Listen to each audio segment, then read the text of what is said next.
আসসালামু আলাইকুম। সর্বশেষ আপডেট বাংলা সংবাদ। শুরুতেই থাকছে গুরুত্বপূর্ণ একটি ভয়ঙ্কর চাঞ্চল্যকর তথ্য। বিএনপির চেয়ারপারসন খালেদা জিয়ার সঙ্গে সেনাপ্রধান জেনারেল ওয়াকারুজ্জামানের সৌজন্য সাক্ষাৎ নিয়ে রাজনীতিসহ বিভিন্ন মহলে কৌতূহলের সৃষ্টি হয়েছে। থাকছে বিস্তারিত। শেখ হাসিনার সরকার ছাত্র জনতার আন্দোলনের মাধ্যমে পতনের পর অন্তর্বর্তীকালীন সরকার শিক্ষাক্রম ও পাঠ্য বইয়ে ব্যাপক পরিবর্তন এনেছে। থাকছে বিস্তারিত এবং সবশেষ জানিয়ে দেব। জাতীয় পার্টির চেয়ারম্যান জিএম কাদের বলছেন, দেশে নব্য ফ্যাসিবাদ আবার চেপে বসেছে, হত্যাকাণ্ডের বিচারের নামে প্রহসন চলছে। তিনি আরও বলেন যে ফ্যাসিবাদের বিরুদ্ধে আমরা সংগ্রাম করলাম, আবার সেই ফ্যাসিবাদ দেখতে পাচ্ছি। এতক্ষণ শুনছিলেন শিরোনাম, এবার বিস্তারিত। বিএনপির চেয়ারপারসন খালেদা জিয়ার সঙ্গে সেনাপ্রধান জেনারেল ওয়াকারুজ্জামানের সৌজন্য সাক্ষাৎ নিয়ে রাজনীতি সহ বিভিন্ন মহলে কৌতূহলের সৃষ্টি হয়েছে। হঠাৎ সেনাপ্রধানের এই সাক্ষাৎ নিয়ে নানা আলোচনা হচ্ছে। যদি সাক্ষাতে দুজনের মধ্যে কি আলোচনা হয়েছে তা জানা সম্ভব হয়নি। তবে দীর্ঘদিন ধরে অসুস্থ খালেদা জিয়া উন্নত চিকিৎসার জন্য যুক্তরাজ্যে যাওয়ার প্রাক্কালে সেনাপ্রধানের এই সাক্ষাৎ নিয়ে রাজনৈতিক মহলের নানা ব্যাখ্যা বিশ্লেষণ হচ্ছে। সবাই বিষয়টিকে ইতিবাচকভাবেই দেখছেন। এদিকে রাতে সেনাপ্রধান জেনারেল ওয়াকারুজ্জামানের স্ত্রী গুলশানে খালেদা জিয়ার বাসভবন ফিরোজায় যান। প্রায় 40 মিনিট সেনাপ্রধান তার বাসায় ছিলেন। সংশ্লিষ্ট দায়িত্বশীল সূত্রে জানা গেছে, কিছু সময় তারা একান্তে কথা বলেন। সেনাপ্রধান খালেদা জিয়ার বাসভবনে পৌঁছালে তাকে স্বাগত জানান খালেদা জিয়ার নিরাপত্তা বিষয়ক উপদেষ্টা মেজর জেনারেল ফজল এলাহি আকবর। খালেদা জিয়ার অন্য একজন ব্যক্তিগত কর্মকর্তা প্রথম আলোকে বলেন, ওনারা একান্তে কথা বলছেন। এ সময় বিএনপির অন্য কোনো নেতা ছিলেন না। অবশ্যই বিএনপির নেতারা সেনাপ্রধানের এই সাক্ষাৎকে সৌজন্য হিসেবে দেখছেন। এ বিষয়ে নাম প্রকাশ না করার সত্ত্বে দলটির স্থায়ী কমিটির একজন সদস্য প্রথম আলোকে বলেন, তিনি চিকিৎসার জন্য দেশের বাইরে যাচ্ছেন, সেজন্য তার স্বাস্থ্যের খোঁজ নিতে সেনাপ্রধানের স্ত্রী এসেছিলেন। যতটুকু জেনেছি, সাক্ষাতে ম্যাডামের স্বাস্থ্য ও চিকিৎসা নিয়ে কথাবার্তা হয়েছে। রাজনীতি বা অন্য কোনো বিষয়ে আলোচনা হয়নি। বিএনপির এই নেতা বলেন, চিকিৎসার জন্য তাদের নেত্রীর বিদেশ যাওয়ার আগে সেনাপ্রধানের এই দেখা করার বিষয়টিকে তারা ইতিবাচক হিসেবে দেখছেন। বিএনপির সঙ্গে যুগপৎ আন্দোলনে থাকা গণতন্ত্র মঞ্চের অন্যতম নেতা ও নাগরিক ঐক্যের সভাপতি মাহমুদুর রহমান মান্না এ বিষয়ে প্রথম আলোকে বলেন, খালেদা জিয়ার চিকিৎসার জন্য বিদেশ যাওয়ার ব্যাপারে এর আগে প্রস্তুতি নেওয়া হলেও তিনি যাননি। তখন কোনো পত্রিকায় এমন খবর লেখা হয়েছিল যে দেশের রাজনৈতিক পরিস্থিতির কারণে তিনি যাচ্ছেন না। এমন প্রেক্ষাপট বিবেচনায় নিয়ে হয়তো তার সঙ্গে সেনাপ্রধান দেখা করেছেন, এটা আমার ধারণা। মান্না আরও বলেন, খালেদা জিয়ার চিকিৎসার জন্য বিদেশ যাওয়ার আগে এটি একটি সৌজন্য সাক্ষাৎ বলা যায়। যদিও এর কোনো নিয়ম নেই, তবে এই সাক্ষাৎকে নেতিবাচকভাবে দেখার কিছুই নেই। 1-1.5 মাস ধরে খালেদা জিয়ার চিকিৎসার জন্য দেশের বাইরে যাওয়ার বিষয়ে আলোচনা চলছিল। কয়েক দফা তারিখও নির্ধারণ হয়েছিল। সবকিছু ঠিক থাকলে খালেদা জিয়া আগামী সপ্তাহে লন্ডন যেতে পারেন বলে বিএনপির মহাসচিব মির্জা ফখরুল ইসলাম সাংবাদিকদের জানিয়েছেন। ৭৯ বছর বয়সী প্রবীণ এই রাজনৈতিক বিভিন্ন শারীরিক জটিলতায় ভুগছেন। দীর্ঘ কারাভোগের পর ছাত্র জনতার গণঅভ্যুত্থানে গত 5 আগস্ট আওয়ামী লীগ সরকারের পতনের পরদিন 6 আগস্ট তাকে নির্বাহী আদেশে মুক্তি দেওয়া হয়। তিনি বাসায় ও হাসপাতালে চিকিৎসা নিচ্ছেন না। দীর্ঘদিন একাকী থাকা খালেদা জিয়া যুক্তরাজ্যে গেলে সেখানে বড় ছেলে ও বিএনপির ভারপ্রাপ্ত চেয়ারম্যান তারেক রহমান সহ তার পরিবারকে কাছে পাবেন। এ সময় দেশের সার্বিক পরিস্থিতি, আগামী নির্বাচন, ভবিষ্যৎ রাজনীতির দলসহ দলীয় বিষয় আশয়ে কথাবার্তা হতে পারে। সব মিলিয়ে খালেদা জিয়া যুক্তরাজ্যে যাওয়ার আগে সেনাপ্রধানের সাক্ষাৎ নিয়ে অনেকের মধ্যে কৌতূহলের সৃষ্টি করছে। রাজনৈতিক বিশ্লেষক জাহিরুর রহমান প্রথম আলোকে বলেন, খালেদা জিয়ার সঙ্গে এই সাক্ষাতের মাধ্যমে সেনাপ্রধান কোনো রাজনৈতিক বার্তা দিয়ে থাকতে পারেন বলে আমার ধারণা। কারণ নির্বাচন নিয়ে নানা আলোচনা, অনিশ্চয়তার কথা কোনো দিক থেকে বলা হচ্ছে, তাই নির্বাচন নিয়ে কোনো বার্তা দিয়ে থাকতে পারেন। এর আগে 21 নভেম্বর সশস্ত্র বাহিনী দিবস উপলক্ষে সেনাকুঞ্জে আয়োজিত সংবর্ধনা অনুষ্ঠানে যোগ দেন বিএনপি চেয়ারপারসন খালেদা জিয়া। সেদিন সেনাকুঞ্জে পৌঁছালেন সেনাপ্রধান জেনারেল ওয়াকারুজ্জামান, নৌবাহিনীর প্রধান অ্যাডমিরাল মোহাম্মদ নাজমুল হাসান এবং বিমান বাহিনীর প্রধান air chief marshal Hasan Mahmud Khan থেকে অভ্যর্থনা জানান। অনুষ্ঠানে অন্তর্বর্তী সরকারের প্রধান উপদেষ্টা অধ্যাপক মোহাম্মদ ইউনূসও খালেদা জিয়ার সঙ্গে আন্তরিক কুশল বিনিময় করেন। শেখ হাসিনার সরকার ছাত্র জনতার আন্দোলনের মাধ্যমে পতনের পর অন্তর্বর্তীকালীন সরকার শিক্ষাক্রম ও পাঠ্য বইয়ে ব্যাপক পরিবর্তন এনেছে। শেখ হাসিনা চালু করা শিক্ষাক্রম বাতিল করে 2012 সালের কারিকুলাম পুনঃপ্রবর্তন করা হয়েছে। বিভিন্ন শ্রেণীর বইয়ে যুক্ত করা হয়েছে জুলাই আন্দোলনের নানা ঘটনা, ছবি, কার্টুন এবং অন্যান্য বিষয়। নতুন বছরের প্রথম দিনে শিক্ষার্থীদের হাতে সীমিত পরিসরে তুলে দেওয়া আছে জাতীয় শিক্ষাক্রম, পাঠ্যপুস্তক বোর্ড প্রণীত নতুন শিক্ষা বছরের পাঠ্য বই। সংশোধিত ও পরিমার্জিত সব বইয়ের অনলাইন ভার্সন পাওয়া যাচ্ছে এনসিটিবির ওয়েবসাইটে। এতে দেখা গেছে বিভিন্ন শ্রেণীর পরিবর্তিত পাঠ্যপুস্তকের স্থান পেয়েছে ছাত্র জনতায় জুলাই অভ্যুত্থানের বিভিন্ন গল্প, ছবি, কার্টুন, গ্রাফিতি সহ বিভিন্ন বিষয়। ব্যাপক পরিবর্তন আনা হয়েছে গত 15 বছরের রাজনৈতিক অধিগতন ও বন্দনায়। নবম দশম শ্রেণীর বইয়ে তুলে ধরা হয়েছে শেখ হাসিনার পতনের গল্প।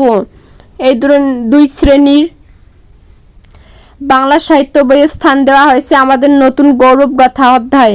এ অধ্যায়ে শেখ হাসিনা সরকারের পতনের গল্প তুলে ধরা হয়েছে। এভাবে সেদিন 5 আগস্ট 2024 36 জুলাই বাঁশের ক্যালেন্ডার জুলাইতে থেমে গেছে। শুধু দেশ নয়, সারা দুনিয়ার মানুষ তাকিয়ে আছে বাঁশের দিকে। আন্দোলনকারী ছাত্র জনতা এক দফা দাবি পেশ করেছে। সারা দেশ থেকে মানুষ ঢাকায় ছুটছে, ঘেরাও করবে গণভবন,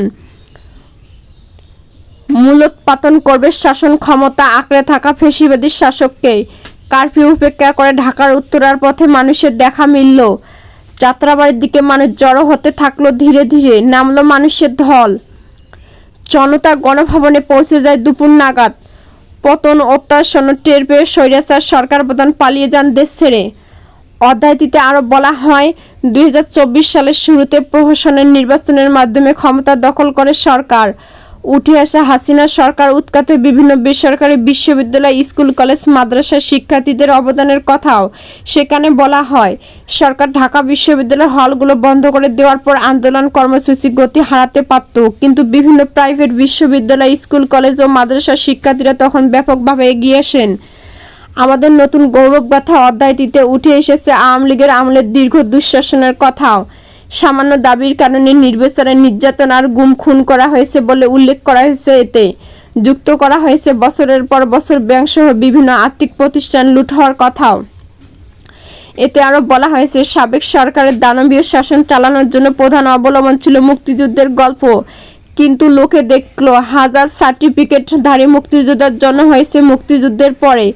জাল সনদ সংগ্রহ করে চাকরির সুবিধা নিয়েছে অনেকে। সরকার সব অনিয়ম অবৈধতাকে ঢেকে দিতে চেয়েছে অবকাঠামোগত উন্নয়নের গল্প দিয়ে। নবম দশমের শ্রেণীর বাংলা সাহিত্য ছাড়া উল্লেখযোগ্য বহু পরিবর্তন এসেছে অন্যান্য শ্রেণীর পাঠ্য বইয়েও। এর মধ্যে বিশেষভাবে পাঠ্য বই থেকে বাদ দেওয়া হয়েছে অতিরিক্ত শেখ মুজিব বন্দনা। 4 নেতার বিবরণীতে স্থান পেয়েছেন শেরে বাংলা একে ফজলুল হক, মাওলানা আব্দুল হামিদ খান ভাসানী, হোসেন শহীদ সোহরাওয়ার্দী ও বঙ্গবন্ধু শেখ মুজিবুর রহমান। সেই সঙ্গে স্বাধীনতার ঘোষণায় স্থান পেয়েছেন মেজর জিয়াউর রহমান। জাতীয় পার্টির চেয়ারম্যান জি.এম. কাদের বলছেন, দেশের নব্য ফ্যাসিবাদ আবার চেপে বসেছে, হত্যাকাণ্ডের বিচারের নামে প্রহসন চলছে। তিনি আরও বলেন, যে ফ্যাসিবাদের বিরুদ্ধে আমরা সংগ্রাম করলাম, আবার সেই ফ্যাসিবাদ দেখতে পাচ্ছি। আমার মনে হয় একটি মুক্তিযুদ্ধ অবশ্যম্ভাবী হয়ে উঠছে। সভা সমাবেশ করার অধিকার আমাদের গণতান্ত্রিক অধিকার। অহিংসভাবে প্রতিষ্ঠাবার্ষিকীর কর্মসূচি পালন করব, এটা আমাদের অধিকার। আমরা একটি রাজনৈতিক নিবন্ধিত দল। শান্তিপূর্ণ কর্মসূচি করার অধিকার আমাদের আইনগত অধিকার। যদি কেউ হুমকি দিয়ে থাকে, রাষ্ট্রের দায়িত্ব ছিল নিরাপত্তা নিশ্চিত করা, রাষ্ট্র সেটি পালন করছে না। এদিকে দলটির 39তম প্রতিষ্ঠাবার্ষিকী উপলক্ষে কাকরাইলের কেন্দ্রীয় কার্যালয়ের সামনে আয়োজিত সংক্ষিপ্ত আলোচনায় সভায় জি.এম. কাদের একথা বলেন। প্রতিষ্ঠাবার্ষিকী উপলক্ষে রাজধানীর আইডিবি মিলনায়তনে আলোচনা সভায় আয়োজক করেছিল দলটি। প্রশাসনের পক্ষ থেকে অনুমতি না পেয়ে কেন্দ্রীয় কার্যালয়ের সামনে সংক্ষিপ্ত কর্মসূচির আয়োজন করা হয়। সভা শেষে একটি র্যালি বের হয়ে জাতীয় প্রেস ক্লাবের সামনে গিয়ে শেষ হয়। জি.এম. কাদের বলেন, আমি মনে করি কেউ নিরাপদ নই। কে কখন কিভাবে ফ্যাসিবাদের দোসর হয়ে যাবেন বলতে পারবেন না। যেভাবে দেশকে বিভক্ত করেছে, সুষ্ঠু নির্বাচন করা আপনার পক্ষে কতটা সম্ভব? প্রশ্ন রয়েছে। আপনারা সংস্কার দিতে সক্ষম হবেন না। সংস্কার করতে গেলে জাতীয় ঐক্য প্রয়োজন। জাতীয় পার্টির চেয়ারম্যান বলেন, আমরা প্রধান উপদেষ্টা হিসেবে ডক্টর মোহাম্মদ ইউনূসকে সমর্থন দিয়ে মেনে নিলাম। আমরা সবাই তাকে সমর্থন দিল, তিনি আমাদের মেনে নেননি, বিভাজন করে রাখলেন। একটি ফ্যাসিস্ট পক্ষের শক্তি আর একটি বৈষম্য বিরোধী। তারা ধরে নিলেন বিগত 16 বছর যারা নির্যাতিত হননি তারা ফ্যাসিস্ট শক্তির দোসর। এভাবে এক ভাগকে আরেক ভাবের উপর স্থাপন করলেন। যাদের দোষের আখ্যায়িত করা হলো তাদের বিনা বিচারে নির্যাতন, তাদের হয়রানি করা, মামলা দেওয়া, তাদের বাড়িঘর, ব্যবসা প্রতিষ্ঠানে হামলা, অগ্নিসংযোগ করা হচ্ছে।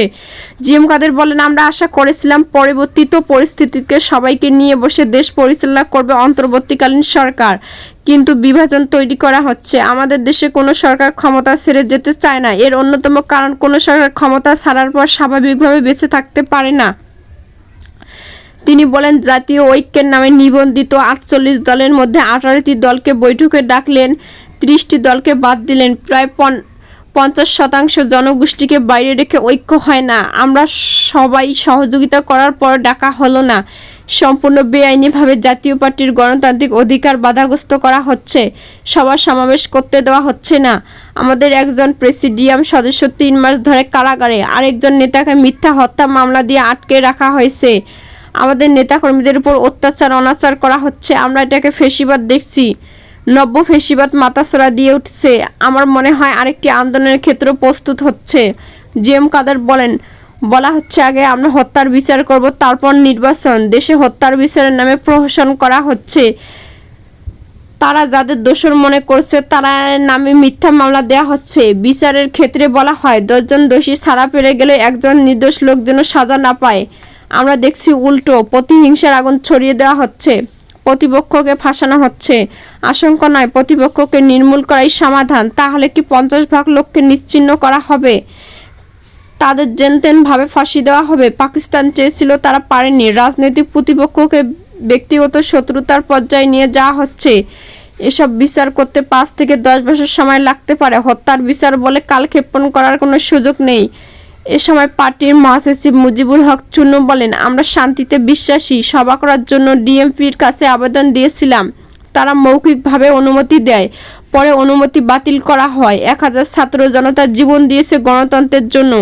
এরই ফল আজকের সরকার। কিন্তু আমরা কেন এই কর্মসূচি করতে দেওয়া হলো না? জাতীয় পার্টির co chairman ABM Ruhul Amin Howlader বলেন, বাংলাদেশ স্বাধীন না হলে এর পতাকা থাকতো না। আমরা মুক্তিযুদ্ধ করে দেশকে স্বাধীন করেছি। যার যে অবদান তা স্বীকার করতেই হবে।